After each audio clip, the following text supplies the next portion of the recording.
Hello everybody, this is Jake, your resident content cowboy here. Yeehaw! It's 4:30 in the morning, Pacific D time. I don't know what PDT means, and I refuse to learn. I'm all about Pacific Standard Time. I almost called it Specific Standard Time. I have been up for far too long. I wanted to talk to you about who I think won and lost inside this patch. Let me take you over to the patch notes. I'll talk to you a little bit about what I encountered while I was streaming the game. I streamed for about 4 hours or so ish, 3 hours, 45 minutes or so. And I have some thoughts on the latest patch and of course, Blissey being released. Let's talk about it. Okay, we are over here on Cerebi. I'm just gonna use this to go through some of the changes. We don't have exact numbers. It's going to take some time. People in the community are gonna have to figure it out, but I would like to talk to you about what I experienced with some of these buffs and nerfs in game. So let's talk, we'll just go in order. Let's talk about Crustle. Crustle had its Stealth Rock cooldown reduced and damage dealt to opposing Pokemon increased, as well as Rock Tomb's damage increased. Now, they do have values here on Cerebi, so if these are correct, great. Stealth Rock went from 8 seconds to 6-second cooldown, and the damage dealt, you could see it is almost doubled the Stealth Rock damage. I'll tell you, in game, when I ran a Rock Tomb Stealth Rock Stealth Rock and Rock Tomb. I said Rock twice, and I thought, there's no way. Nope, it's Rock. Stealth Rock and Rock Tomb build, I thought the Stealth Rock was actually doing a lot of damage. Now, you still don't get the wonderful ability to zip around the map like a race car and push people around with X-Scissor. It's nice that they gave this to Crustle, and I hope to see more of it. I don't know, it still feels like the less optimal choice, even though it does more damage. I like that this choice is more viable, but I still think we're gonna see Crustle zip around like a little race car and hit people with its X attack. Maybe I'm wrong. I don't know. Maybe it will be a combination of something in here. Maybe people will change it. Rock Tomb's damage just went from 540 to 636, so Rock Tomb is basically the same, but Stealth Rock, it did feel quite a bit different. Early game, I felt like I was punishing people with Stealth Rock. Later, not so much. Garchomp. Well, Garchomp, if we're gonna talk about a Pokemon that feels like it won from this patch, it's Garchomp. I don't know, okay? I was saying this the whole time. I was thinking, I'm not positive if what's happening right now is someone just told me Garchomp was better and faster, and I'm going, I feel it, and it's not even changed. However, it feels like Garchomp is faster. It feels like I was able to get to people faster. I was having so much fun with Garchomp.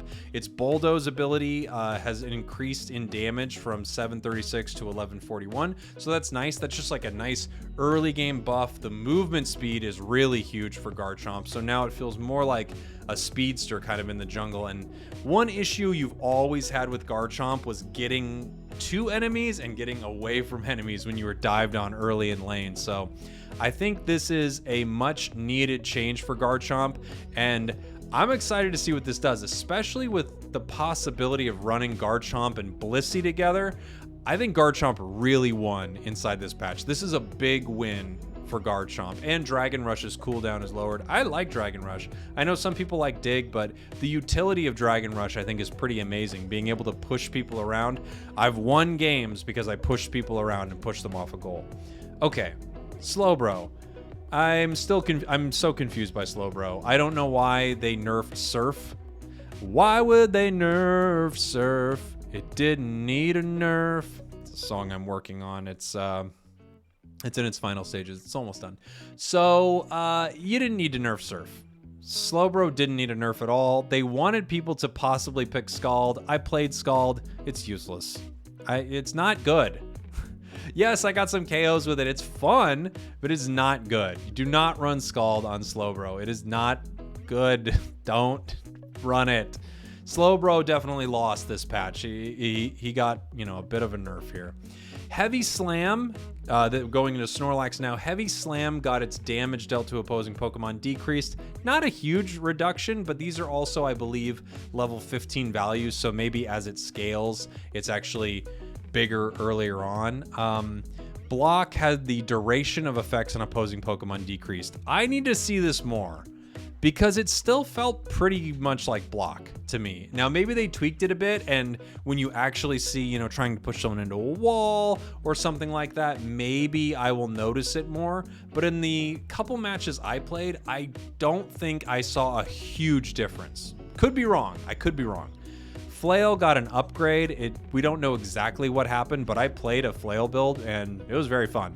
And as far as Power Nap having an HP restoration decrease, that's Snorlax's Unite move, I don't know if I felt that either. So I feel like Snorlax was lightly tapped with this patch. Again, I will wait for the values. I will wait to be proven wrong. I didn't get to use block enough to say, but it still felt like I was blocking people, pushing them around. It felt pretty good. Greninja. Greninja's an interesting one. So Smokescreen got a move downgrade, and I'm not sure exactly what that means. Maybe the dash isn't as useful or something like that. And the cooldown is lengthened. Most people pick Smokescreen, so I get it. It was so much better than Double Team. It probably is still so much better than Double Team. Water Shuriken, on the other hand, had its cooldown reduced from 7 seconds to 5, and that's pretty huge. And then the damage got a big increase. So I like Water Shuriken. I still think Surf's better on Greninja. It's just because in a big battle, you're still gonna want that ability to get 5 KOs in a row. It's just Surf KO, Surf KO, Surf KO, Wild Pokemon, Surf KO, Surf KO. It feels too good to give up. And since they didn't nerf Surf, they nerfed Surf on Slowbro. But why didn't they nerf Surf on Gengar? This feels like an episode of Seinfeld, doesn't it? You can't nerf Surf. You nerf Surf on Slowbro, but you don't nerf it on Gengar. What about Cramorant? Oh, so yeah, it's late. Water Shuriken feels better. Double Team's cooldown is reduced, which is nice. I mean, 9 seconds for a dash, that's pretty nice. I could see some people using it just because, you know, it gives you more mobility. It's still not as good. The smoke screen that people actually get in and lose their vision, I think that's pretty important. Now, I don't know if when this says move downgrade, it has something to do with that vision and maybe it's not as debilitating as it was before. I'm not sure. Okay. Now let's talk about battle items. I don't know what Fluffy Tail and X Attack, I don't know exactly what the effects are. I don't know what the stat increases are. I only ran X Attack one time and I'm not used to running it, so the chat kept having to say, use your X Attack. Fluffy Tail, on the other hand, I've seen people run it and I understand the thought process behind it. You can more quickly take out a Dreadnought, Rotom, Zapdos, even some jungle Pokemon while you have Fluffy Tail in effect. It stuns them for a minute. Basically, if you have a free moment on that Dreadnought and the enemy team doesn't expect it, you can pop that Fluffy Tail, have your whole team wipe it really fast. It feels viable. The only issue I would say with Fluffy Tail, X Attack, and Goal Getter also having a cooldown reduction is that eject button didn't get that big of an increase in my opinion. 55 seconds was awesome. And 70 seconds, yeah, it's 15 seconds more. I get it, it is, but I still think eject button's probably the battle item to run. I could be wrong. I don't know the values. If I knew the values of X Attack and Fluffy Tail and I got to experiment with it more, I could give a better answer. But right now, I still think eject button is probably the go-to battle item of choice. But this just might make it feel a little more balanced when you're using eject button. So it doesn't just feel like every time you almost catch this Pokemon, they have their eject button back up. If that's what they were trying to do with this, then I totally understand it, because sometimes people just have way too many uses of that eject button. You feel like you caught them and nope, you did not catch them. They will not let you catch them. So winners and losers, I think the winner is Garchomp, honestly. Garchomp feels like a winner. Crustle kind of feels like a winner. And I mean, you could play a different kind of Greninja now, so that's pretty cool. I don't think eject button really got nerfed enough. And again, I can't speak to Fluffy Tail and X Attack. Right now, I feel like Slowbro got nerfed and I don't know why. and Garchomp got buffed, and Garchomp really, really needed it. As far as Blissey goes, I think Blissey is going to be a part of a competent 5-man team comp meta, at least for a little while, until we decide whether or not Helping Hand is going to be the meta. But for now, the winners and losers of this patch, I say Garchomp is the winner. Slowbro, you are the loser. You're a loser, Slowbro, and I don't know why they did it.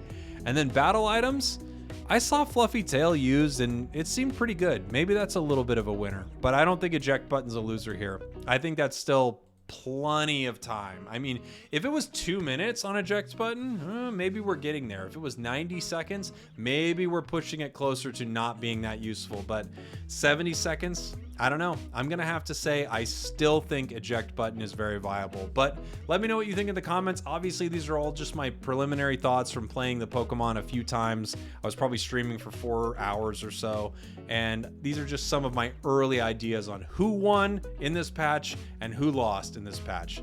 Thank you all for watching.